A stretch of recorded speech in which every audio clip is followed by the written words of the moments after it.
నార్సిస్టిక్లో first quality ఏంటంటే వాళ్ళ దాంట్లో 2 థాట్ ప్యాటర్న్స్ నడుస్తుంటాయి. నంబర్ 1 నేనే గొప్ప. ఇది ఫస్ట్ అండి. వాళ్ళతో మాట్లాడుతుంటే వాళ్ళ ప్రవర్తన ఎలా ఉంటుంది, వాళ్ళ డిసిజన్స్ ఎలా ఉంటాయంటే నేనే గొప్ప, ఈ ప్రపంచం మొత్తంలో నేనే తోపుగాన్ని, నాకంటే గొప్పవాడు ఇంకొకడు లేడు. మీరు కొంతమంది పబ్లిక్ ఫిగర్స్లో కూడా ఇది చూస్తుంటుంటారు. నాకు పేర్లు చెప్పడం ఇష్టం లేక నేను ఇక్కడ వదిలేస్తాను.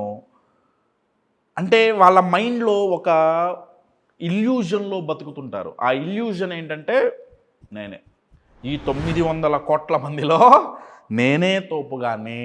ఎందుకంటే వాళ్ళు ఒక ఫ్యాంటసీలో బతుకుతారండి. ఫ్యాంటసీ ఏంటంటే ప్రపంచాన్ని ఏలేయాలి, దాన్ని రూల్ చేయలేరు కాబట్టి అట్లీస్ట్ వాళ్ళు మైండ్లో ఫీల్ అవుతుంటారనమాట. సో నేనే గొప్ప అన్న ఫీలింగ్ కలగాలంటే ఏం చేయాలండి? మనం గొప్ప అని నలుగురు అనాలంటే గొప్పగా మనం ప్రవర్తించాలి. కానీ అది అందరూ చేయలేరు కదా. సో వీళ్ళు ఏం చేస్తారంటే వీళ్ళు గొప్ప అని ఫీల్ అవ్వటానికి, వీళ్ళు గొప్ప అని ప్రూవ్ చేసుకోవటానికి నలుగురిని తక్కువ చేసి మాట్లాడుతుంటారు, నలుగురిని చులకన చేసి మాట్లాడుతుంటారు. కశ్యప్, యూజువల్గా ఇంకొక వ్యక్తిని తక్కువ చేసి మాట్లాడటం చాలామంది చేస్తుంటారు కదా, మరి వాళ్ళందరూ నార్సిస్టికేనా? కాదండి. ప్రతిదానికి ఒక లిమిట్ ఉంటుంది.